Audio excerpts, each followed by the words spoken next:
حضرت سیدنا امام حسین رضی اللہ تعالیٰ عنہ کی شہادت کے حوالہ سے یہ اجتماع ہے۔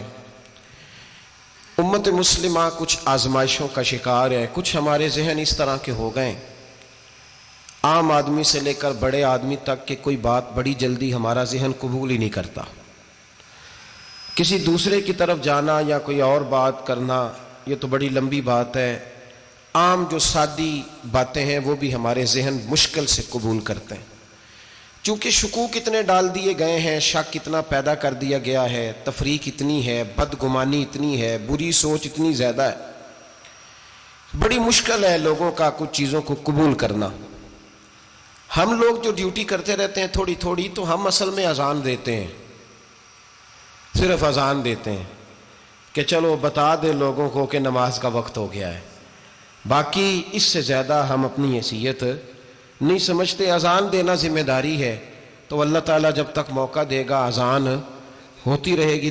کچھ لوگ صحابہ کے بارے میں کمزور جملے بولتے ہیں، غلط باتیں کرتے ہیں، کچھ اہل بیت نبوت کے بارے میں غلط باتیں کرتے ہیں۔ یہ صرف سنی ہے جو حق چار یار کا نعرہ بھی کھل کے لگاتا ہے، اور یہ نعرہ حیدری یا علی بھی کھل کے لگاتا ہے۔ یہ اللہ نے صرف ہمیں مقام، وہ الگ بات ہے کہ ہم لوگ سننے کو تیار نہیں، سمجھنے کو تیار نہیں کہ اللہ نے ہمیں مرتبہ کتنا عطا فرمایا ہے۔ یہ صرف ہماری امام حسین کی شہادت کا کچھ تھوڑا سا پس منظر۔ شہادت ہمارے ہاں بیان ہوتی ہے اس انداز میں کہ لگتا ہے کہ کسی مظلوم بندے کو کسی نے پکڑا ہوا تھا تو وہ سارے اسے مار رہے تھے اور وہ منتیں کر رہا تھا کہ مجھے نہ مارو۔ اتنی ہائے ہائے کی جاتی ہے کہ محسوس ہوتا ہے کہ امام علی مقام بڑے پریشان تھے کہ کسی طریقے سے، اور ان کا خاندان بڑا تکلیف میں تھا کہ جلدی کہیں کربلا سے نکل جائیں۔ حالانکہ اس دھرتی پہ، اس کائنات پہ صبر، شجاعت، استقامت اور حوصلہ جس سے کائنات سیکھے گی وہ صرف امام حسین ہی ہے۔ اتنے بڑے صابر آدمی کے بارے میں اس طرح کا رویہ اختیار کرنا کہ وہ تو گویا اس طرح کر رہے تھے کہ بس کسی طریقے سے میری تو یہ امام حسین کی مظلومیت سنا کے لوگوں کو اس طرح کا کر دیا جاتا ہے، یہ انداز بتایا جاتا ہے کہ شاید واقعہ کربلا رونے دھونے کا نام ہے، حالانکہ بات یہ نہیں ہے۔ یزید کی لشکر جو امام حسین کے مقابلے میں آیا، امام حسین کے لشکر کی تعداد 72 تھی، تو یزید نے 22,000 آدمی، مجھے بتائیے 72 کا 22,000 سے کو مقابلہ ہوتا ہے؟ بولیے۔ عمر بن سعد نے پھر عبید اللہ ابن زیاد کو لکھا کہ 22,000 بندے تھوڑے ہیں، کچھ بندے زیادہ بھیج۔ تو عمر بن سعد کو عبید اللہ ابن زیاد کہنے لگے کہ تو پاگل تو نہیں ہو گیا، 72 کے لشکر کا 22,000 بھیجا، اور کتنا بھیجوں؟ تو اس نے کہا تمہیں یہ نہیں پتا یہ لوگ کون ہیں؟ یہ مولا علی شیر خدا کی اولاد ہے، ان میں ایک ایک شخص ایسا ہے جو 1,000 کے مقابلے میں لڑنا جانتا ہے۔ تو یہاں کمزوری دکھائی جاتی ہے۔ ہمارے بچے سمجھنے لگے ہیں کہ یہ شاید کوئی ایسی داستان ہے، اور اس طرح کا ماحول ٹی وی پہ میں دیکھ رہا تھا، اس طرح کا ماحول بنایا جاتا ہے جیسے کوئی خوف ہے، یعنی واقع کربلا کوئی ایسا واقعہ جسے دیکھ کے خوف طاری ہو جائے، بچے راتوں کو ڈریں، وہ اکیلے درخت دکھائے جا رہے ہیں اور تیر دکھائے جا رہے ہیں۔ او یار، کیا قوم کی تربیت کر رہے ہیں؟ واقعہ کربلا حوصلے کا نام ہے، دلیری کا نام ہے۔ سنیں بات اصل میں کیا تھی، بڑے ٹھنڈے دماغ سے میری بات کو سمجھیے گا۔ حضرت مولا علی شیر خدا کے بعد مسلمانوں کے متفقہ امیر بنے تھے حضرت امیر معاویہ۔ انہیں امیر کس نے بنایا تھا؟ امام حسن نے، حضرت علی کے بڑے صاحبزادے۔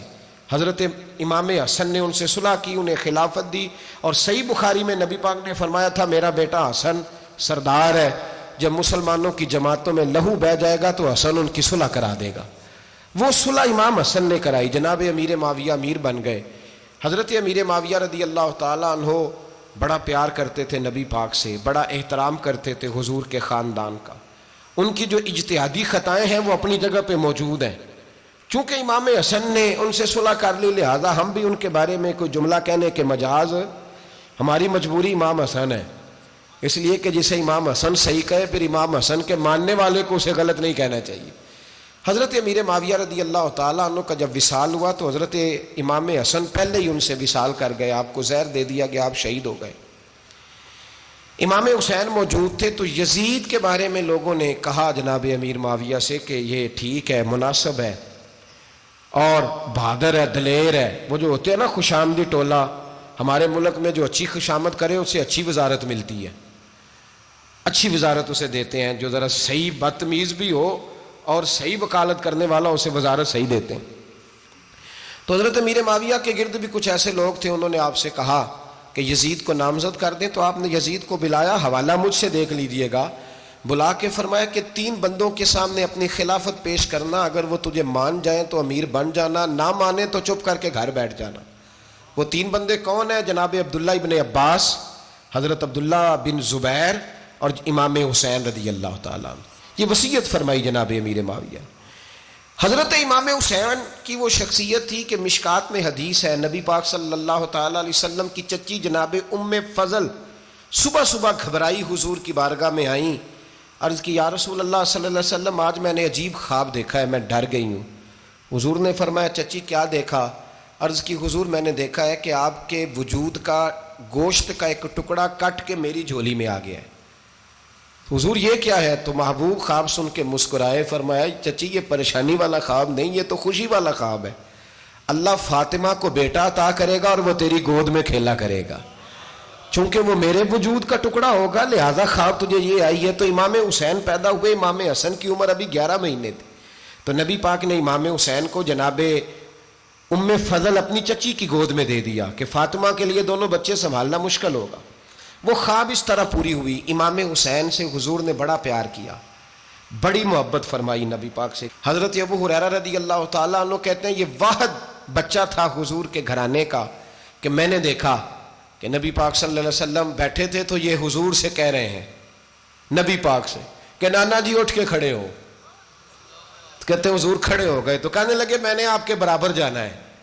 بچے جو مرضی ضد کر لیتے ہیں نا، قد چھوٹا تھا، عمر 7.5 سال تھی، کہنے لگے نانا میں نے برابر جانا ہے، تو نبی پاک صلی اللہ علیہ وسلم نے ہاتھ پکڑ لیے، فرمایا چل پھر ہو جا برابر۔ تو حضرت ابو ہریرہ کہتے ہیں انہوں نے حضور نے ہاتھ پکڑے، اوپر کھینچا تو امام حسین نے پہلے اپنے پیر حضور کے گھٹنوں پہ رکھے، پھر نبی پاک کے سینے پہ رکھے، اور جب ان کا قد سر تھوڑا سا حضور سے اونچا ہو گیا تو محبوب فرمانے لگے چل بس کر، تو نے تو کہا تھا آپ کے برابر ہونا ہے، تو اوپر نکل گیا ہے، چل بس کر۔ فرماتے ہیں پھر امام حسین نے زبان باہر نکالی تو محبوب ان کی زبان چوسنے لگے، پھر ساتھ لٹا لیا اور انہیں سونگھنے لگے۔ تو میں نے عرض کی حضور آپ حسین کو سونگھتے کیوں ہیں؟ تو فرمایا ابو ہریرہ مجھے حسین کے وجود سے جنت کی خوشبو آتی ہے، مجھے حسین کے وجود سے جنت کی۔ ایک دن حضور گزر رہے تھے، اصل اس طرح تھا کہ یہ نبی پاک کا حجرہ تھا، جن لوگوں کو اللہ نے مدینے کی زیارت کرائی ہے وہ جان سکتے ہیں، نبی پاک کا حجرہ تھا، تو حضور کے حجرے کی اس جانب یعنی مسجد کی جو بالکل سیدھ ہے اس کی بیک میں سیدہ فاطمہ رہتی، تو حضور اکثر نہ نماز کے لیے جب نکلتے تو حضرت فاطمہ کے حجرے کے پاس سے ہو کر دوبارہ محراب میں جاتے۔ محبوب حجرے کے پاس سے گزرے تو امام حسین رو رہے تھے، مائیں کسی وقت ڈانٹ دیتی ہیں، ابا جی بھی کسی وقت ڈانٹتے ہیں پر اماں کے حکم پہ ڈانٹتے ہیں، تو اسی انہوں کو جانتے ہی نہیں، تو کبھی کبھی اس حکم کے تحت ڈانٹنا پڑتا ہے، ورنہ والد اکثر کوشش کرتا ہے کہ چلو میں تو رات کو تھوڑی دیر گھر آیا ہوں تو میں کیا اس کو اب ڈانٹوں، کوشش کرتا ہے کہ تو حضرت فاطمہ نے کسی بات میں جھڑک دیا تو امام حسین رونے لگے، تو نبی پاک نماز کے لیے گئے تو واپس لوٹ آئے، اور واپس تشریف لا کے کہا فاطمہ حسین کو کیا ہوا؟ عرض کی یا رسول اللہ تنگ کر رہے تھے میں نے ڈانٹ دیا ہے۔ کیا خوبصورت جملے ہیں حدیث پاک میں، سرکار نے فرمایا فاطمہ اس کو حسین کو نہ رونے نہ دیا کر، یہ جب روتا ہے نا تو میرے دل کو تکلیف ہوتی ہے۔ تو بی بی صاحبہ کہتی ہیں یہ حکم آیا نبی پاک کا میرے نام، پھر میں نے ڈانٹنا چھوڑ دیا۔ یہ ان کے فضائل تھے کم، ان کی تربیت خود نبی پاک نے فرمائی۔ اب تو اللہ تعالیٰ معاف کرے، پہلے ہم لوگوں کو کہتے تھے فلانی مجلس میں نہ جانا فلانی، اب تو مصیبت بن گئی ہے، جانے کی ضرورت نہیں، ہر شے موبائل میں آ گئی۔ مجھے بھیجتے ہیں کہتے ہیں حضرت صاحب یہ ذرا سننا، یہ ذرا سننا، تو اب بچوں نے وہ کلپ سنبھال کے یہ مولوی دیکھو کیا کہتا ہے، اب آیتیں پڑھی جا رہی ہیں قرآن پاک کی، اتنا ٹکڑا یہاں سے لیتے ہیں، اتنا ٹکڑا یہاں سے لیتے ہیں، اور ملا کے پتہ نہیں کون سا مکسچر بنا رہے ہیں، کسی آیت کا ترجمہ نہیں، کوئی واضح حدیث نہیں، ایسے ہوا ہوگا پھر اس کو اس سے جوڑ لیں تو کیا بنتا ہے، اتنی جمع کر لیں۔ یہ کون سا دین ہے جو توڑ مروڑ کے بیان کر رہے ہیں؟ کون سا مذہب ہے؟ دین تو واضح کھلی کتاب ہے۔ اب ہمارا یہ شوق ہے، ہم ہر تماشا دیکھنا چاہتے ہیں، ہم اپنے لوگوں کی قدر نہیں کرتے اور بڑی بڑی دور جا کے ہم غلط معاملات میں جاتے ہیں، پھر ذہن ہمارے شکوک کا شکار ہوتے ہیں۔ ہمیں سمجھنا چاہیے کوئی ایسی کسی دلیل کی ضرورت نہیں ہے، جب ان کے واضح چیزیں ان کی کتابوں میں موجود ہے، حدیث میں موجود ہے، قرآن مجید میں ان کے فضائل کھل کے موجود ہے، تو دور جانے کی کیا ضرورت؟ حضور ان کی ٹریننگ کراتے تھے۔ پہلی بات تو یہ ہے کہ نبی پاک نے دعا مانگی تھی، یا اللہ میرے گھر والوں کو زیادہ روزی نہ دینا، انہیں ایک وقت روٹی دینا، ایک وقت کی بھوک دینا۔ یہ جو 10 دن کربلا میں انہیں ٹینشن نہیں نہ ہوئی، انہیں عادت تھی فاقہ کرنے کی، انہیں 3 دن وصلی روزے رکھنے کی عادت تھی، پہلی بات۔ دوسرا یہ کہ جہاد کی تربیت حضور خود کراتے تھے۔ حضرت فاطمہ زہرا کہتی میں پردے کے پیچھے دیکھ رہی تھی، نبی پاک نے امام حسن اور حسین سے فرمایا چلو میرے سامنے کشتی لڑو، تو دونوں حضرات آپس میں جب کشتی لڑنے لگے تو نبی پاک نا امام حسن کو کہتے ہیں حسن حسین کو ٹانگوں سے پکڑو، حسن حسین کو پیچھے سے پکڑو۔ جب نبی پاک بار بار امام حسن کو بتا رہے تھے تو سیدہ پیچھے سے بول پڑی، کہنے لگی یا رسول اللہ آپ چھوٹے کو بتائے، آپ بڑے کو بتا رہے ہیں، بڑا تو پہلے 11 مہینے بڑا ہے، تو آپ چھوٹے کو بتائے بڑے کو بتا رہے۔ تو فرمایا فاطمہ تو چپ کرنا، جو میں دیکھ رہا ہوں تو نہیں نہ دیکھ رہی، ایک کو میں بتا رہا ہوں دوسرے کو جبریل امین بتا رہے ہیں، تو نہیں نہ دیکھ رہی جو میں دیکھ رہا ہوں، اس لیے تو نے فٹافٹ کہہ دیا کہ ایک کو۔ تو یہ حضور نے اپنے سامنے ان کی تربیت کی، ٹریننگ۔ ہوا یہ کہ یزید جب امیر بنا نا، 2-3 چیزیں ہوتی ہیں جب کسی بندے کو قابو کرنا ہوتا ہے، 2-3 4 5 چیزیں ایسی ہوتی ہیں جس سے بندہ قابو آتا ہے۔ تو اس نے بھی فوری طور پہ، یزید نے دیکھا میرے لیے مسئلہ کیا بن سکتا ہے۔ ولید بن عتبہ اس وقت مدینے کا گورنر تھا، یزید نے اس کو خط لکھا کہ امیر عرب کا رواج آج بھی ہے کہ جب تک نئے خلیفہ کی بیعت نہیں ہو جاتی پرانے کے انتقال کی خبر ہی نہیں دیتے، اس کو رکھے رکھتے ہیں، یہ ان کا طریقہ ہے۔ وہ کہتے ہیں کہ ولی عہد اچھی طرح قبضہ کر لے پھر بتائیں گے۔ حضرت امیر معاویہ کا وصال ہو گیا، بتایا نہیں۔ یزید نے اب کیا کیا، چونکہ بڑا چلاک آدمی تھا، بڑا شاطر تھا، بڑا تیز تھا، بڑا عجیب اس کا مزاج تھا۔ یہ چلاک لوگ زندگی میں ہمیشہ دھوکہ کھاتے ہیں، چلاکیاں انسان کو گراتی ہیں اور اتنا منہ چھیل جاتا ہے کہ منہ پہچانا ہی نہیں جاتا۔ بندہ اپنے آپ کو رب رسول کے حوالے کر دے تو اللہ بڑی بہترین جزائیں عطا کرتا ہے۔ یہ لوگ تیزی دکھاتے ہیں بعض، تو یزید بھی تیزی دکھانے والا تھا۔ اس نے ولید کو خط لکھا، کہنے لگا کہ فوری طور پہ عبداللہ ابن عباس کو بلاؤ اور اسے کہو میری بیعت کریں۔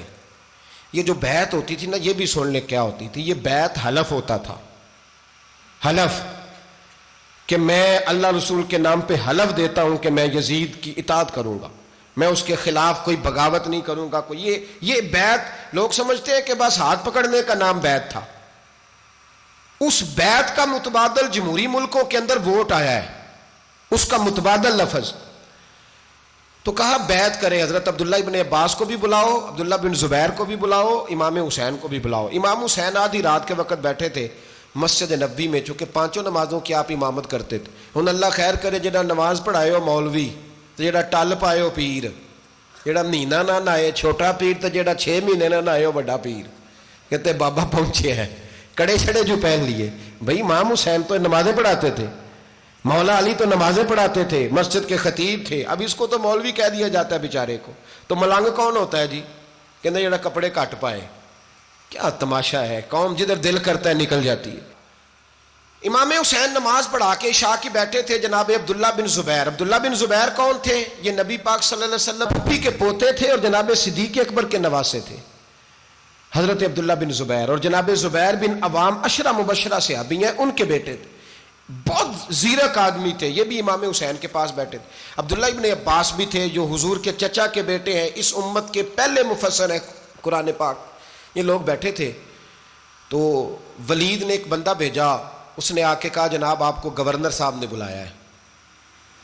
تو عبداللہ بن زبیر کہنے لگے حسین اس وقت بلانے کی بات سمجھ میں نہیں آئی۔ تو امام حسین بڑے بصیرت والے تھے، اللہ نے بصیرت دی تھی، کہنے لگے عبداللہ آپ کو سمجھ نہیں آئی، مجھے سمجھ آ گئی ہے، امیر معاویہ وصال کر گئے اور یہ ہمیں جو بلایا گیا ہے نا، یہ یزید کی بیعت کے لیے بلایا گیا ہے۔ تو کہا پھر آپ آدھی رات کو نہ جائیں، آپ کے لیے خطرہ ہوگا۔ تو امام حسین فرمانے لگے خطرہ حسین کو نہیں ہوتا، حسین کو خطرہ نہیں۔ کہا پھر بھی آپ مہربانی کریں ذرا احتیاط سے جائیں۔ تو جناب عبداللہ ابن زبیر نے، عبداللہ ابن عباس نے 14 بندے نیزے دے کے تلواریں دے کے امام حسین کے ساتھ بھیجے اور کہا کہ امام حسین اگر اس نے کوئی غلط ملت بات کی نا زبردستی بیعت کرنے کا کہا تو آپ بس کوئی ایک بات اونچی آواز میں کر دینا، یہ سپاہی پیچھے آ جائیں گے۔ امام حسین ان 14 بندوں کو لے کے گورنر ہاؤس پہنچ گئے۔ جب آپ وہاں پہنچے اس نے بتایا، اس نے کہا جی حضرت امیر معاویہ انتقال کر گئے اور آپ نے یزید کی بیعت کرنی ہے۔ تو امام حسین فرمانے لگے میں چھپ کے بیعت نہیں کروں گا، مجمع لگاؤ، جمعے والے دن اعلان کرو، جو طریقہ ہے حضرت ابوبکر صدیق کا، جو طریقہ ہے حضرت عمر فاروق کا، جو انداز حضرت عثمان غنی کا ہے، جو مولا علی کا ہے، سر عام اعلان کرو، اگر ساری دنیا یزید کی بیعت کرے گی تو میں بھی تیار ہوں۔ تم مجھ سے بیعت لے کے پھر لوگوں کو بتانا چاہتے ہو کہ حسین بیعت ہو کر رہے ہیں تو تم کیوں نہیں کر رہے؟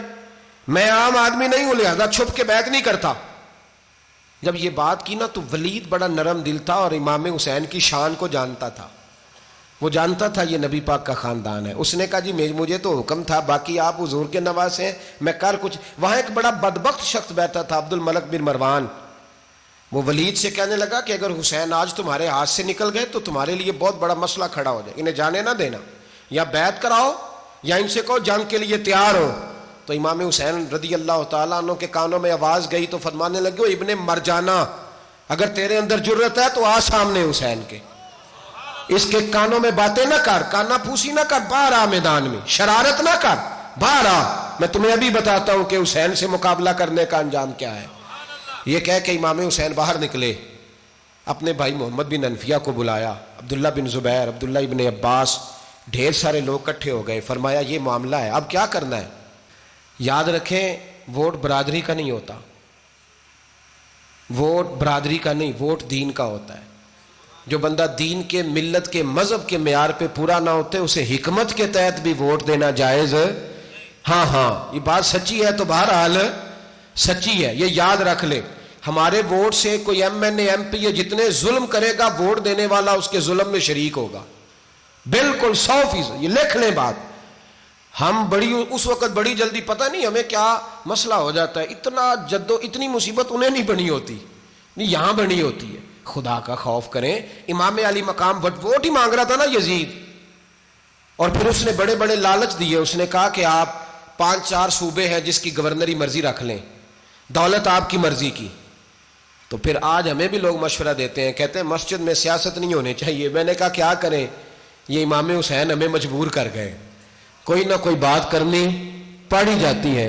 امام علی مقام نے فرمایا چھپ کے ووٹ کی بات، بیعت کی بات نہیں ہو سکتی۔ آپ نے جا کے لوگوں سے مشورہ کیا تو وہ کہنے لگے حضور وقت ابھی مناسب نہیں ہے، آپ اس طرح کریں یہاں رکیں، ہم مکے سے، عراق سے، کوفے سے لوگوں کو بلاتے ہیں، یہاں ایک بڑی مجلس مشاورت قائم کرتے ہیں۔ امام حسین فرمانے لگے اگر تم مشاورت قائم کرو گے تو ولید اور عبد الملک بن مروان وہ تو جنگ کرنے کو تیار ہیں، اور نبی پاک نے فرمایا ایک مینڈا ہوگا جس کی وجہ سے مدینے کی گلیوں میں لہو بہے گا۔ فرمانے لگے میں وہ بکرا، وہ مینڈا نہیں بننا چاہتا۔ کہا پھر آپ کیا کریں گے؟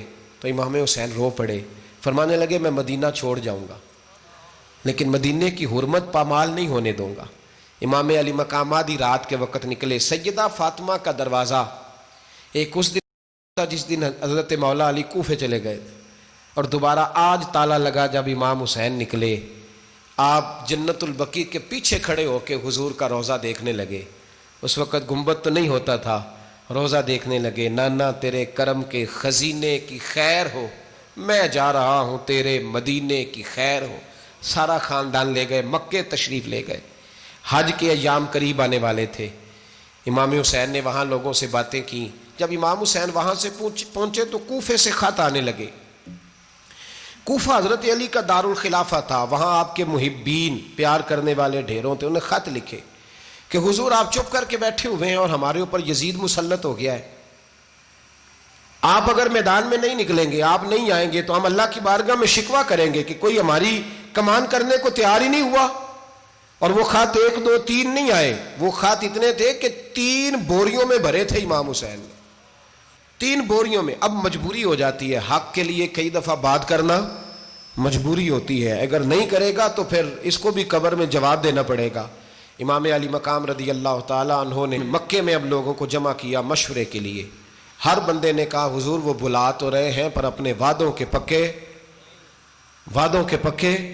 بڑے کم لوگ ہوتے ہیں، بڑے کم لوگ، جسے زندگی ہو پیاری وہ یہیں سے لوٹ جائے، میرے قافلے میں شامل کوئی کم ظرف نہیں ہے۔ بڑے کم لوگ ہوتے ہیں جو ارادوں کے، وعدوں کے ہمیشہ ساتھ چلنے کے پکے ہوتے ہیں، ورنہ بڑے لوگوں کو گرمی لگنے لگتی ہے، بڑے لوگوں کی مشکلات آتی ہیں، بڑے لوگ ایسے ہوتے ہیں جن کی مجبوریاں بن جاتی ہیں۔ کہا حضور وہ پکے نہیں، آپ نہ جائیں۔ ہر بندے نے کہا، ہر بندے نے کہا حالات ٹھیک نہیں، حالات گراؤنڈ ریالٹی صحیح نہیں، یہی مشورہ آج بھی ہر بندہ دیتا ہے، ابھی حالات نہیں۔ اتنے خراب حالات کبھی نہیں ہوئے تھے جتنے امام حسین کے دور میں تھے، لیکن فرمایا میں دین کے خلاف غلط حکمران کو مسلط ہونے کی اجازت، غلط حکمران کو مسلط ہونے کی اجازت مزاحمت کروں گا، مخالفت کروں گا۔ امام کہنے لگے کوئی بات نہیں، وہ میرے ساتھ چلیں نہ چلیں، لیکن میں کوفے جاؤں گا، وہ لوگ میرے ساتھ کھڑا ہونے کو تیار ہیں تو وہ جھوٹ ہے یا سچ ہے، پر میں چلوں گا۔ جب امام علی مقام نے اصرار فرمایا تو جو آپ کے قریبی صحابہ کرام کی اولادیں تھی ساری، یہ بھی اب بیماری ہے، کچھ لوگ کہتے ہیں جی صحابہ نہیں ساتھ چلے، تو میں کہتا ہوں اہل بیت نبوت کے تو کل افراد 21 تھے، تو 72 میں باقی اولادیں کس کی تھیں؟ وہ ساری صحابہ کی اولادیں تھیں، وہ سارے۔ پتہ نہیں کیوں اس طرح کا فلسفہ بیان کیا جاتا ہے جس میں حالات خراب ہو۔ حضرت سیدنا امام علی مقام کو جب بہت زیادہ کہا گیا نا، تو امام حسین رضی اللہ تعالیٰ انہوں نے فرمایا چلو میں ایک کام کرتا ہوں، مسلم بن عقیل کو بھیجتا ہوں، حضرت علی کے بھتیجے ہیں، امام حسین رضی اللہ تعالیٰ عنہ کے چچا کے بیٹے ہیں، حضرت عقیل کے صاحبزادے مسلم بن عقیل، بڑے سمجھدار آدمی تھے، معاملہ فہم تھے، بڑے جری تھے، اتنا زبردست مشورہ کم لوگ دیتے ہیں جتنا حضرت مسلم بن عقیل دیتے تھے۔ ان کو بھیجا گیا کوفے۔ اب اس میں بڑی تفصیل ہے، وہ اپنے 2 بچے بھی لے گئے۔ جب وہ کوفے پہنچے نا تو کوفے پر جناب نعمان بن بشیر کی حکومت تھی، آپ گورنر تھے اور اہل بیت سے بڑی عقیدت رکھنے والے، نرم رویہ۔ عبید اللہ ابن زیاد کوفے کا گورنر نہیں تھا، یہ کسی اور علاقے کا تھا۔ جب آپ وہاں پہنچے تو نعمان بن بشیر نے دیکھا کہ حضرت مسلم بن عقیل آئے ہیں، تو لوگ دوڑے ان کی بیعت کرنے، بھاگے، اتنے لوگ جمع ہوئے کہ ایک دن میں 17,000 آدمی نے بیعت کر لی۔ تو تمہیں پتہ ہے نا جڑا الیکشن لڑتا ہوں راتی جیت کے سوندا ہے، وہ فاتح ہوتا ہے، ہر روز جیتتا ہے، پتہ اسی دن چلتا ہے جس دن الیکشن کا ریزلٹ اناؤنس ہوتا ہے۔ 17,000 آدمی ایک دن آیا۔ اب وہ جو امام مسلم بن عقیل کے وہاں نعرے لگانے والے تھے کہنے لگے حضور یہ پہلے دن کی کارکردگی ہے، 2-4 دن میں دیکھیے کیا ہوتا ہے۔ 2-4 دن میں کیا ہوا؟ 40,000 آدمی نے بیعت کر لی۔ اب وہ 40,000 بندہ تیار ہو گیا۔ ادھر سے جو یزید کے وفادار تھے انہوں نے خط لکھا یزید کو کہ تو نے بڑا نرم آدمی گورنر بنایا ہے اور 40,000 بندہ چلا گیا حسین کی طرف، اگر ایک دن مسلم بن عقیل اور رہے تو جو تمہارا گورنر بیٹھے ہیں نا جناب نعمان بن بشیر، ان کو گورنر ہاؤس سے نکال کے مسلم بن عقیل قبضہ کر لیں گے، تو چپ کر کے بیٹھا ہے۔ یزید بڑا تیز تھا، اس نے ایک آدمی گھوڑے پہ دوڑایا۔ عبید اللہ ابن زیاد ایک اور علاقے کا گورنر تھا پر بڑا ظالم سا بدماش تھا، بڑا سخت گیر آدمی تھا۔ اس کو کہا کہ تو پہلے ایک صوبے کا گورنر ہے، جا تجھے دوسرا صوبہ بھی دیا۔ اس طرح کار فوری طور پہ کوفے پہنچ اور جا کے مسلم بن عقیل کو گرفتار کر، جو آدمی ان کا ساتھ پھر بھی دے اسے قتل کر دے۔ اس نے کیا کیا؟ وہ آدھی رات کو آیا، منہ چھپایا، جبہ پہنا، لوگ سمجھے امام حسین آ گئے۔ بہت سارے لوگوں نے اس کے نعرے بھی لگائے۔ وہ چپکے سے داخل ہوا اندر، اور چپکے سے داخل ہو کے اس نے سب سے پہلا کام یہ کیا کہ نعمان بن بشیر رضی اللہ عنہ کو معزول کیا، کوفے کے گورنر ہاؤس پہ قبضہ کیا۔ پھر اس نے اسی وقت سوئے ہوئے سرکردہ لوگ، جس طرح ایک گاؤں کا چودھری دوسرے کا محلے میں قبیلوں کے جو لوگ تھے چودھریوں کو بلایا، کچھ کو سزائیں دیں، کچھ کو سخت کہا، کچھ کو ان کے عیب گنوائے کہ وہ تمہارا فلانا مسئلہ پھر خراب کر دوں گا، بلیک میل کیا۔ صبح ہونے تک حالات اگر تم نے میرے قابو میں نہ کیے تو یاد رکھنا بڑا مشکل ہوتا ہے حق پہ کھڑا ہونا، بڑی چیزیں لوگوں کو یاد آتی ہیں، اللہ جانتا ہے۔ پہلے کچھ ہوتا ہے، بعد میں معاملہ کچھ ہوتا ہے۔ حضرت مسلم بن عقیل کے ساتھ جس دن عبید اللہ ابن زیاد آیا 40,000 کا لشکر تھا۔ اگلے دن صبح ہوئی، اگلے دن تو تو یہ حال ہو گیا کہ آپ جب کوفے کی جامع مسجد میں ظہر کی نماز کے لیے گئے تو 5-7 ہزار آدمی نماز پڑھنے آیا، اور جب مغرب کا وقت آیا تو لوگوں نے چند ہزار لوگ رہ گئے، نماز کی نیت باندھی۔ ایک مسئلہ بھی سمجھ میں آئے گا، لوگوں نے نماز کی نیت باندھی تو حضرت مسلم بن عقیل امامت کر رہے ہیں، ہاتھ باندھے ہوئے ہیں، تو بہت سارے لوگوں نے پیچھے ہاتھ چھوڑ دیے۔ ایک بندے نے دوسرے سے پوچھا وہ ہاتھ کیوں نہیں باندھتے؟ کہنے لگے اگر عبید اللہ ابن زیاد کے کسی بندے نے دیکھ لیا نا تو ہم اسے کہیں گے ہم تو نماز پڑھ ہی نہیں رہے تھے، ویسے ہی کھڑے تھے، ہاتھ ہی نہیں باندھے سرے سے۔ جب نماز کی امامت باندھی تو 10-11 صفیں تھیں۔ جب مسلم بن عقیل رضی اللہ تعالیٰ عنہ نے سلام پھیرا تو پیچھے بندہ ہی کوئی نہیں تھا۔ حضرت مسلم بن عقیل کو گرفتار کیا گیا۔ عرب کا رواج تھا دشمن کو سخت سزا دیں تاکہ باعث عبرت بنے۔ بہت اونچا مینار تھا کوفے کا، گورنر ہاؤس کا، اوپر لے جا کے جناب مسلم بن عقیل کو زمین پہ گرایا گیا، اور جب وہ شہید ہو گئے تو شہید ہونے سے ایک رات پہلے وہ خط لکھ چکے تھے امام حسین کو کہ آپ آ جائیں، حالات بڑے اچھے ہیں۔ خط ملا تو امام حسین مکے سے کوفے کی جانب چل پڑے۔ امام علی مقام رضی اللہ تعالیٰ عنہ جب چل پڑے، تشریف لا رہے تھے تو رستے میں فرزق شاعر ملا، بڑا محب اہل بیت تھا۔ رستے میں ملاقات ہوئی، حضرت مسلم بن عقیل جب گرایا شہید ہو گئے تو پھر اس نے اس طرح کیا کہ آپ کی لاش کو لٹکا دیا چوک میں۔ لوگ دیکھتے تھے تو عورتیں بچوں کہتی تھی تو نے باہر نہیں نکلنا، ہم نے نہیں امام حسین کے ساتھ چلنا، بس بڑا خوف ہے، کوئی بندہ نہ باہر نکلے، کوئی نہیں ضرورت ہمیں، حالات بہتر ہوگی تو دیکھی جائے گی۔ آج کتنے لوگ ہیں، کتنی دیگیں پکی، کتنی نیازیں بٹی، کیا کچھ ہوا؟ آپ ناراض نہ ہونا، میں آپ میں سے ہوں، آپ مجھ سے ہیں، یہ بات آپ کی نہیں میری سب کی ہے۔ آج بھی اگر امام حسین کے نام پہ جان دینے کی باری آئے گی تو دیگیں ہی رہ جائیں گی۔ ناراض تو نہیں ہو گئے آپ لوگ؟ فٹافٹ مائیں کہیں گی باہر دی جانا، بالکل پتر سانو کی لگے، سارا دین کوئی ہمارے لیے؟ وہ پیر صاحب تو کرتے رہتے ہیں باتیں، ان کا تو کام ہے، خبردار ہم نے نہیں جانا۔ دیگیں دینے کو سارے تیار ہیں، جانے دینے کو تیار ہونا۔ ناراض ہو گئے آپ لوگ؟ چلو کوئی نہیں، ہو جاؤ، خیر صلی اللہ ہے، بات تو ٹھیک کر رہا ہوں نا۔ حضرت امام حسین رضی اللہ تعالیٰ عنہ نے فرزق شاعر رستے میں ملا تو امام حسین کو کہنے لگا کہاں جا رہے ہیں؟ فرمایا میں کوفے جا رہا ہوں۔ کہنے لگا حضور نہ جائیے گا، لوگوں کے دل آپ کے ساتھ ہیں، تلواریں آپ کے ساتھ نہیں۔ ہر بندہ نہیں کہتا اسی ویسے اونج نا اونج اسی حمایت فراڈیاں دی کرن ڈے ہیں تو پھر چھڑ دے کیوں نہیں؟ ہیں اونج دھوکھے باز ہی، انہیں کرایا اونج کھ نہیں تو پھر چھوڑ دو جان، تم ہی چھوڑ دو۔ یہ بندہ بات صحیح کر رہا ہے، بندہ ویسے یہ بات صحیح کر رہا ہے پر اجے حالات نہیں ٹھیک ہے دے والے، بندے ٹھیک نہیں، پر کیا تماشا ہے؟ کب تک ایسا رہے گا کہ کب تک یہ بات چلے؟ سیدنا امام حسین رضی اللہ تعالیٰ عنہ کو آ کے کہا حضور وہ سارے کوفے والے مانتے ہیں کہ بات حسین کی ٹھیک ہے لیکن آپ کی سپورٹ نہیں کریں گے۔ اور اگلی بات فرزق نے یہ کی کہ حضور میں حضرت مسلم بن عقیل کی لاش کو لٹکی ہوئی دیکھ کے آیا ہوں کوفے کے چوک میں، بڑا ہی خوبصورت فکرہ ہے امام حسین کا۔ فرمانے لگے میرا بھائی لٹکا ہوا تھا، کہیں کسی کے آگے جھکا تو نہیں تھا؟ لٹکا ہی تھا نا، کہیں جھکا تو نہیں کسی کے آگے؟ کہا حضور نہیں۔ تو آپ فرمانے لگے اگر مسلم بن عقیل لٹک گیا تو حسین بھی لٹک جائے گا، لیکن جھکے گا۔ حضرت امام حسین تشریف لائے، بچوں سمیت آئے۔ حور بن یزید ایک شخص تھا، حور بن یزید نام یاد رکھنا۔ حور بن یزید ایک مختصر سا لشکر لے کے اس نے امام حسین کو ایک جگہ پہ روکا، پھر دوسری جگہ پہ روکا، بالآخر تیسری جگہ پہ روکا تو امام حسین نے فرمایا جگہ کون سی ہے؟ کہا حضور کرب و بلا۔ فرمایا بس یہی خیمے لگا دو، یہی۔ حضرت سیدہ زینب نے پوچھا امام حسین سے کہ سارے زمانے نے روکا ہے، ٹھیک ہے آپ حق پہ ہیں، یہ بھی سب نے کہا ہے آپ حق پہ ہیں، پر روکا بھی سب نے، آپ روکے کیوں نہیں؟ تو ابن کثیر اور ابن اسیر لکھتے ہیں کہ امام حسین رو پڑے، کہنے لگے بہن میں رک جاتا پر میں نے رات کو نانا مصطفیٰ کو خواب میں دیکھا ہے۔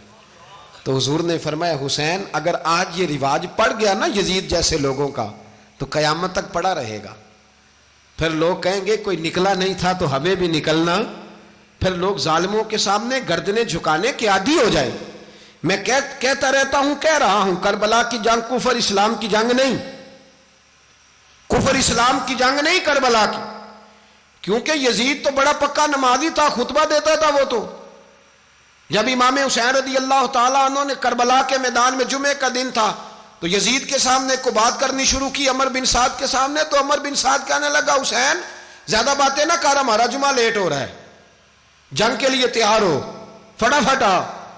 اہل بیت نبوت کو قتل کریں گے اور قتل کے بعد پھر نماز پڑھیں گے اور پھر کہیں گے اللہم صلی علی محمد وعلی آل محمد، اسی نماز میں پھر درود بھی پڑھیں گے۔ یہ کیسا مرتبہ ہے، کیسا انداز ہے، دوستی قاتل سے بھی مقتول سے یارانہ بھی۔ حر بن یزید امام حسین سے کہنے لگا مجھے حکم ہے آپ کو روکنے کا، آپ آگے نہیں جا سکتے۔ امام صاحب نے فرمایا وجہ؟ زمین اللہ کی ہے۔ اس نے کہا آپ بیعت نہیں کر رہے، یزید کی حالات آپ کے حق میں درست نہیں ہیں، آپ نہیں جائیں گے۔ امام روک گئے۔ ظہر کی نماز کا وقت ہوا تو حضرت علی اکبر امام حسین کے بڑے صاحبزادے انہوں نے اذان ظہر پڑھی تو حر بن یزید کے لشکر نے امام حسین کے پیچھے نماز ادا کی۔ کہا بھئی تم مقابلے میں آئے ہو، نماز پیچھے پڑھتے ہو؟ کہا حضور مقابلہ تو تلواروں سے کر رہے ہیں، پر ہمارا دل تو مانتا ہے نا کہ مصطفیٰ کا نواسہ بڑی شان والا ہے۔ حر بن یزید نے 3 نمازیں لشکر سمیت امام حسین کے پیچھے پڑھی ہیں، 3 نمازیں، ظہر اثر اور مغرب۔ پھر امام حسین کے سامنے شرائط پیش کی کہ آپ کو یہاں گھیر لیا گیا ہے، یہاں آپ بیعت کریں گے، یہاں جنگ کریں گے، 2 ہی باتیں۔ امام حسین نے فرمایا نہیں بھائی بیعت تو میں نہیں کرتا، اس کے علاوہ تم جو کہتے ہو میں کرنے کو تیار ہوں۔ اس نے خط لکھا، عبید اللہ ابن زیاد کو ایک بندہ دوڑایا پیچھے، کوفے چند میل پہ کوفہ تھا، کہا وہ نہیں مان رہے، کیا کرنا ہے؟ تو حسین ابن علی ہے، میں زیادہ دیر انہیں روک بھی نہیں سکتا۔ انہوں نے پیغام دیا حر بن یزید کو کہ کرنا کچھ بھی نہیں، ان کا پانی بند کر دو، بلیک میل کرو، کھانا پانی نہیں ملے گا، چھوٹے چھوٹے بچے ہیں، خود ہی مان جائیں گے۔ حضرت امام علی مقام کے بارے میں حر کے پاس جب یہ پیغام آیا تو حر کہنے لگا میری طبیعت نہیں مانتی حسین پر پانی بند کروں، دل نہیں مانتا۔ جب یہ لفظ کہے نا دوبارہ تو پھر عبید اللہ ابن زیاد نے عمر بن سعد کو 10,000 آدمی دے کے بھیجا، کہا حر بن یزید لچک دکھا رہا ہے حسین کے حق میں۔ ایک رے کا علاقہ تھا، بڑی وہاں فصل ہوتی تھی، لوگ کوشش کرتے تھے وہاں کا گورنر بننے کی، کوشش کرتے تھے۔ تو عبید اللہ ابن زیاد کہنے لگا تمہیں رے کی گورنری ملے گی، سب سے سرسبز و شاداب علاقہ، تمہیں وہاں کا گورنر بنایا جائے گا اگر حسین کے خلاف لڑو گے۔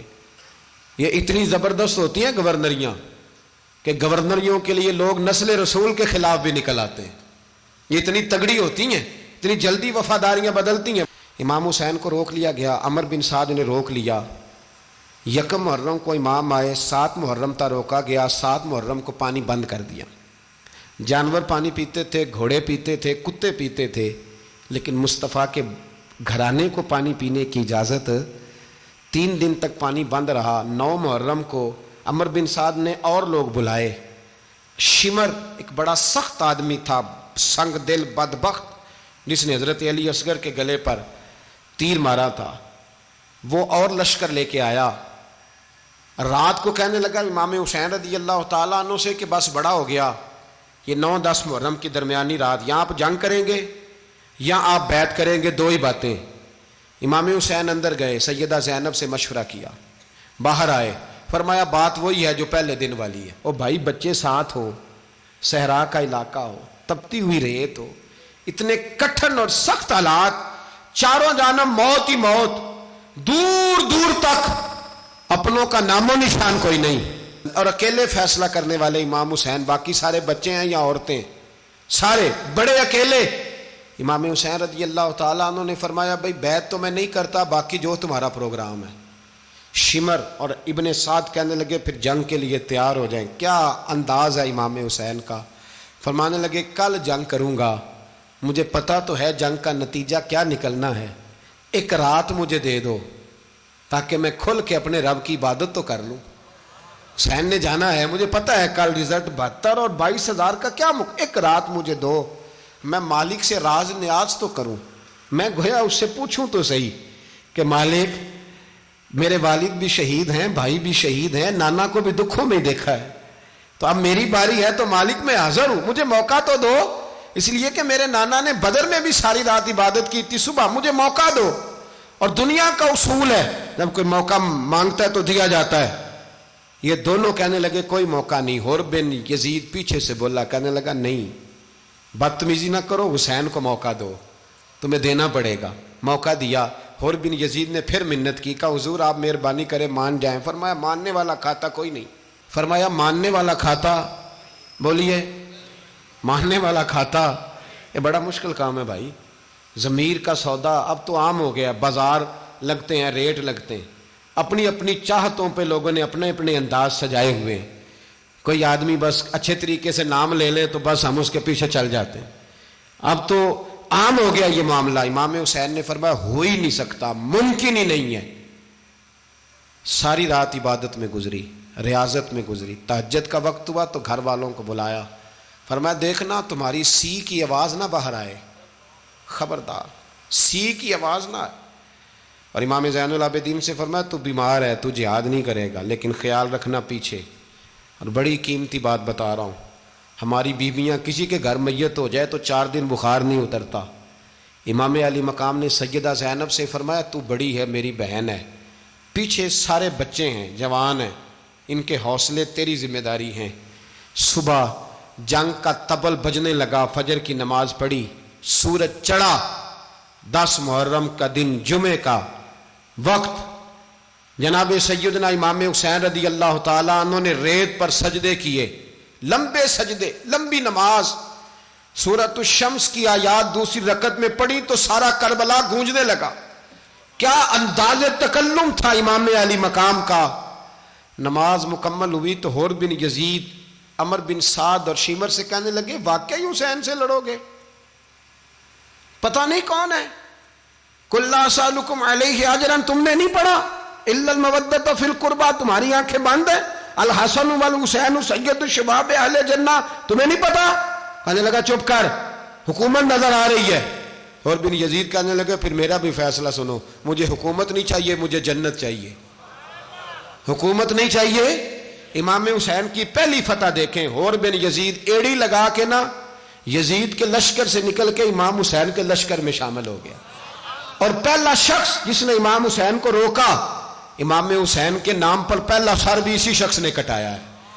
لیکن یزید کی قبر پہ لعنت بھی کوئی نہیں برساتا، اس کا محل تھا بہت بڑا، لیکن جب لوگ کربلا میں امام حسین کو سلام کرنے جاتے ہیں تو قدموں میں حور بن یزید کا مزار بھی بنا ہوا ہے، اس کو بھی سلامی دی جاتی ہے۔ اور اب ہم اکیلا حور بن یزید نہیں کہتے، ہم کہتے ہیں حور بن یزید رضی اللہ تعالیٰ۔ اب ہم اتنی تعظیم کرتے ہیں اس حور کی۔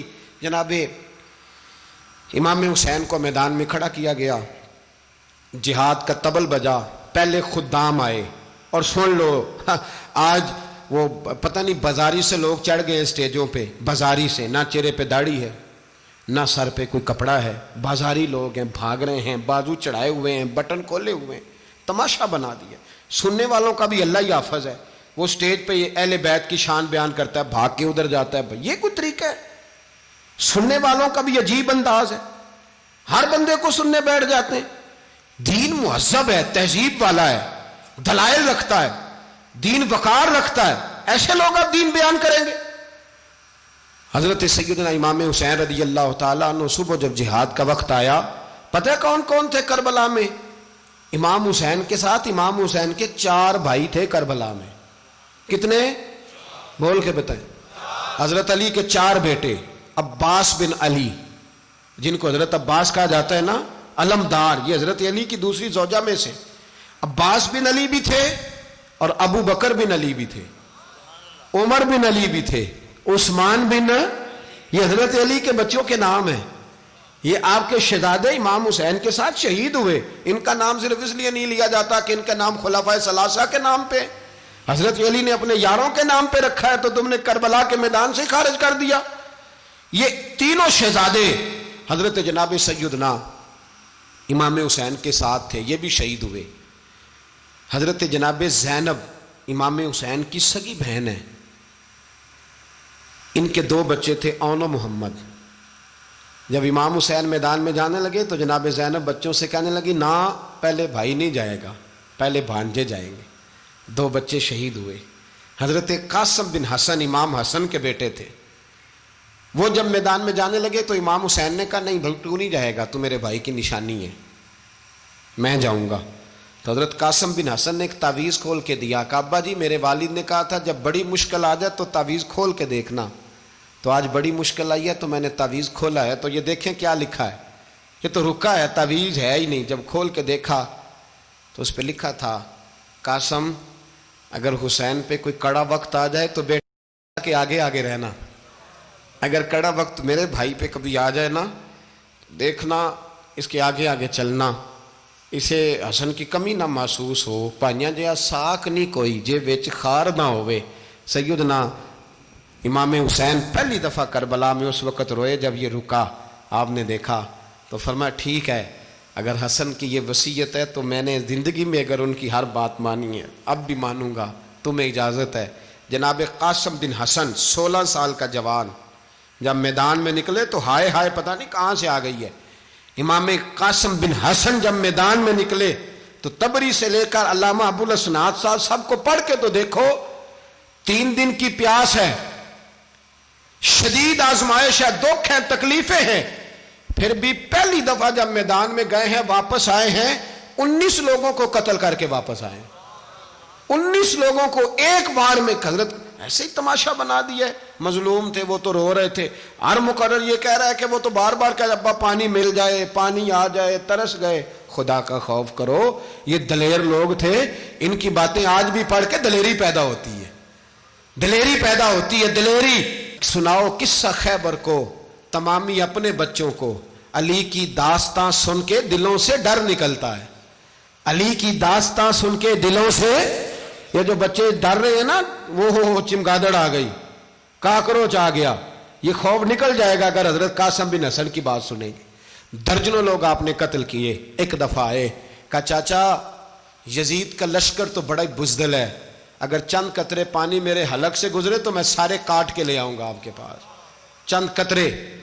لیکن تھوڑی دیر گزری، عمر بن سعد کہنے لگا اکیلے اکیلے جاؤ گے تو علی کا پوتا ہے، یہ سب کو مار دے گا، کٹھے جاؤ۔ چاروں جانب سے تیر برسے، ایک تیر لگا آ کے گردن کے پیچھے، بس جناب سیدنا قاسم بن حسن گھوڑے سے نیچے گرے تو جناب زینب حوصلہ کر کے آنسو سمیٹ کے کہنے لگی میں دیکھ رہی ہوں پردے کے پیچھے سے حسین میرے بھائی کا بیٹا گر گیا ہے، جا اسے اٹھا کے لا۔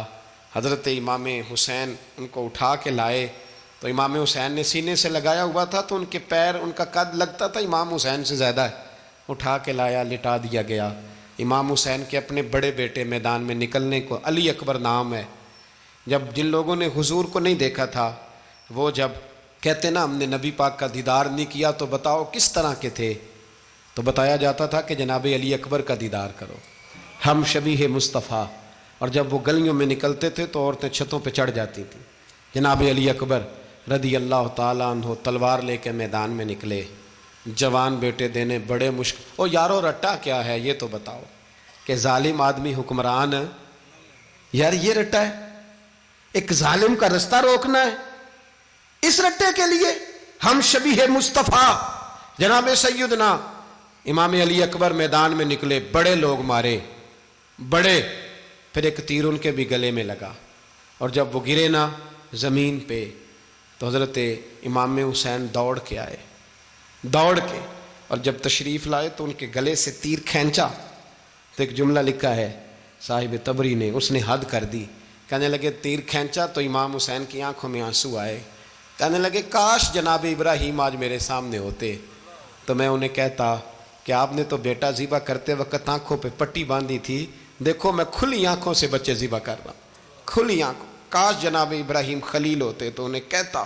جناب علی اکبر بھی شہید ہوئے۔ حضرت علی اصغر کو تو اچانک اٹھایا تھا امام حسین، باہر نکلے تو گردن پہ تیر لگا تو 6 مہینے کا بچہ وہ بھی شہید ہوا، خون اچھالا آسمان کی طرف تو کہا مولا دیکھ لے میں نے 6 مہینے والا بھی نہیں بچایا، وہ بھی دے دیا ہے۔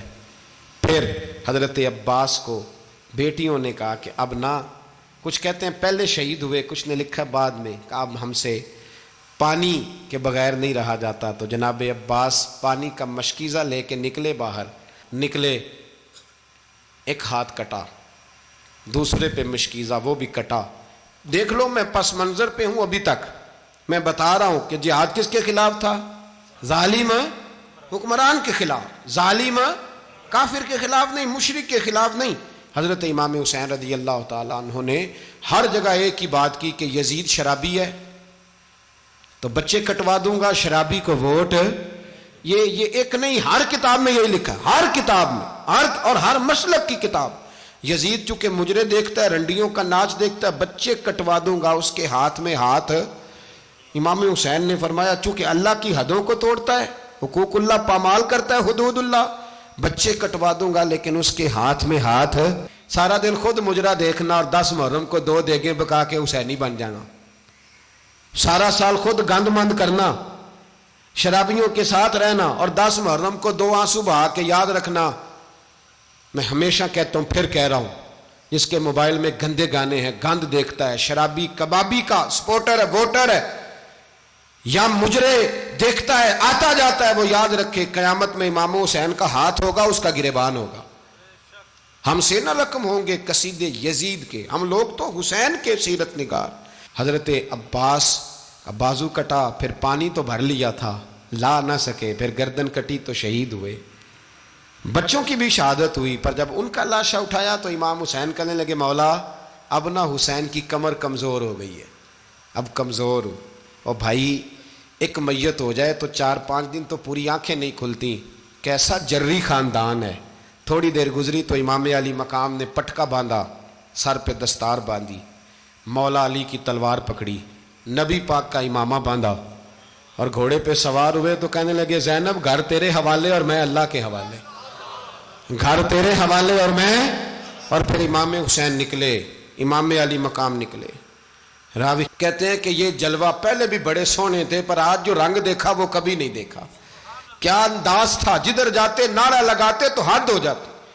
اتنے لوگ امام حسین نے کاٹے، اتنے کاٹے، پھر واپس پلٹ کے آئے اور کہنے لگے زینب ذرا پردے کے پیچھے سے دیکھ تو صحیح میری بہن، ان بزدلوں کو جرت ہی نہیں ہو رہی حسین کے مقابلے میں آنے. ایک دوسرے کو دھکا دیتے، تو جا تو جا. پھر اکٹھے وار ہوئے. یہ کون ہے کٹا ہوا، لباس ہے پھٹا ہوا، یہ بال یقین حسین ہے، نبی کا نور عین ہے. پھر چاروں جانب سے تیر برسے تو امام علی مقام چونکہ نماز کا وقت ہو گیا تھا، اترے گھوڑے سے، خون بہ رہا تھا، گرم ترین ریت سے تیمم کیا، سر سجدے میں رکھا، اور جب شمر آپ کی گردن کاٹنے لگا تو کہنے لگے ٹھہر جا ذرا رب سے ایک بات کر لینے دے. اور پھر بولے امام حسین، کہنے لگے مالک تو اب بتا کہ حسین سے راضی ہے کہ ناراض ہے، تو بتا. تو پھر ایک آواز آئی، یا ایتھا النفس مطمئنہ ارجعی الی ربک راضیۃ مرضیہ. فرمایا نفس مطمئنہ واپس آ جا، تو اللہ سے راضی ہے، اللہ تجھ سے راضی. امام حسین وہاں شہید ہو گئے. اب یہ قافلہ امام حسین کا سر کاٹ، ذرا دیکھنا غور کرنا، سر کاٹ کے نیزے پہ رکھا ہے، جسم کربلا میں پڑا ہے. عورتوں کو گھوڑوں پہ بٹھا کے لے جایا گیا یزید کے دربار میں. یزید پہلے عبید اللہ ابن زیاد نے بدتمیزی کی، پھر یزید نے کی. سعودی عرب کا ایک مولوی بول رہا تھا، سعودی عرب کا، ان سے بھی بڑا عشق ہے، جس نے تقریر سننی ہو میرے پاس ہے. ہمیں لوگ مشورے دیتے ہیں کہ جو یزید کو اچھا کہے اور حسین کو باغی کہے اس کو ہم امام مان لیں. اس بے شرم بے حیا کو جو نبی پاک کے گھرانے کے بارے میں بکے اسے امام. سعودی عرب میں مسجد نبی میں درس دینے والا جس نے تقریر سننی ہو میرے پاس ہے. وہ کہتا ہے یزید تو بڑا اچھا آدمی تھا، اس نے تو بڑی خدمت کی. تو میں نے اسے کہا رشتہ داری کر لیا یزید کے ساتھ، قریب ہو جا. شرم نہیں آتی؟ آج بھی نبی پاک کا دل دکھاتے ہو، حیا نہیں آتی، خیال نہیں آتا.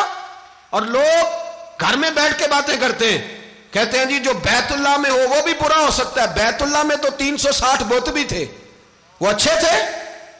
مدینے میں تو 360 منافق بھی رہے، پوری سورہ منافقون نازل ہوئی، وہ اچھے تھے. عجیب تماشا بنا دیا لوگوں نے مذہب کا. کہتا ہے یزید نے تو بڑی خدمت، تو عبید اللہ ابن زیاد نے قتل کیا. بے شرمو، اگر عبید اللہ ابن زیاد نے بھی قتل کیا تھا تو حکومت کس کی تھی؟ تو پھر یزید نے عبید اللہ ابن زیاد کو سزا کیوں نہیں دی، بلکہ ایک جگہ 2 گورنریاں دی اس کو؟ یہ حال کیا. بلکہ سنو کہ یزید چھڑیاں مار رہا تھا، چھڑیاں امام حسین کے لبوں پہ. تو نعمان بن بشیر صحابی تھے، بول پڑے، کہنے لگے او یزید بدبخت، ہاتھ پیچھے اٹھا، مجھے اللہ کی عزت کی قسم میں نے سینکڑوں بار نبی پاک کو ان ہونٹوں کو چومتے دیکھا ہے. حضرت جناب زینب عورتوں کے مجمع میں پیچھے ہو کے بیٹھی ہیں. یزید کے پاس جب پہنچا لشکر تو یزید کہنے لگا دیکھو اللہ نے مجھے عزت دی اور میرے مخالفوں کا کیا حال ہوا. تو بی بی زینب بول پڑی، اتنے صدمے سہے پر آواز توانا ہے، جاندار ہے، جاندار. ہمارا کسی بندے سے جائیداد کا رٹا نہیں، ہم تو چاہتے ہیں امت اکٹھی ہو جائے، لیکن جو بندہ نبی پاک کی ماں کو دوزخی کہے، حضور کے باپ کو جہنمی کہے، یزید کو امیر المومنین کہے، اس کے ساتھ اتفاق رائے کر لیا جائے، یہ مذہب ہماری سمجھ میں نہیں آتا، بالکل نہیں آتا، قطعاً نہیں ہماری سمجھ میں آتا. کیسے اتحاد کر لیا جائے؟ یہاں تو میرے بھائی جو ہمارے ابا کا مخالف ہو اس سے اتحاد نہیں ہوتا، اور جو نبی پاک کے والد کو دوزخی کہے اس سے اتحاد ہو جائے. کہتے ہیں جی وہ جی اتنی فرقہ واریت ہو گئی، ہم کس مسجد میں جائیں؟ 60 پارٹیاں پاکستان میں رجسٹرڈ ہیں جو الیکشن لڑتی ہیں. کبھی کسی بندے کو ٹینشن نہیں ہوئی کہ کس کے پاس جائیں کس کے پاس نہ جائیں، کبھی نہیں کو بولا کہ اب وہ بھی کھڑا ہو گیا وہ بھی، کوئی ٹینشن نہیں. مذہب کی باری ٹینشن ہو جاتی ہے، اتنا بڑا مذہب ہوتا ہے بھائی، غلط بندے بھی آ ہی جاتے ہیں بیچ میں، تھوڑا پہچان کے چلنا پڑتا ہے صحیح کون ہے اور غلط. اور یہی تو ہمیں امام حسین نے بتایا ہے کہ مذہب کے اندر ہی تم نے شناخت کرنی ہے کہ بندہ ٹھیک کون ہے اور بندہ غلط. یہی تو کربلا ہے، یہی تو امام حسین نے بتایا، کفر اسلام نہیں، حق اور باطل. تو سمجھیے گا، حضرت سیدہ زینب نے جب سنا نا کہ یہ کہہ رہا ہے کہ مجھے اللہ نے عزت دی، تو جناب زینب بولی.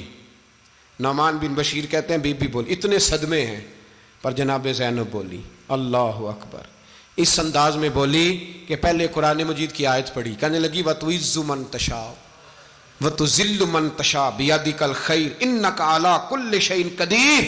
اور پھر کہنے لگی یزید تو بکتا ہے، کہتا ہے کہ تو عزت والا ہو گیا، یہ تیری حکومت ہے، 4 دن گزرنے دے، تجھ پہ کوئی لعنت بھی نہیں برسائے گا، اور میرے بھائی کا قیامت تک ممبروں میں اور خطبوں میں ذکر ہوا کرے گا، وقت گزرنے دے. جب جناب بی بی زینب بول رہی تھی تو حضور کے ایک نابینا صحابی پاس بیٹھے تھے، جناب نعمان بن بشیر کا ہاتھ ہلایا، ہلا کے کہنے لگے کیا علی آ گئے؟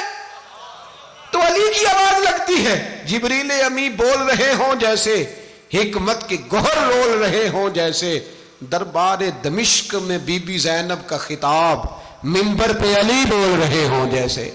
میرے بھائی بس کربلا والا قافلہ تو مدینے پہنچ گیا، 3 سال یزید نے حکومت کی، شرابیں عام ہو گئیں، مکے پہ حملہ ہوا، خانہ کعبہ کا غلاف جلا، مدینے پہ اس نے حملہ کیا.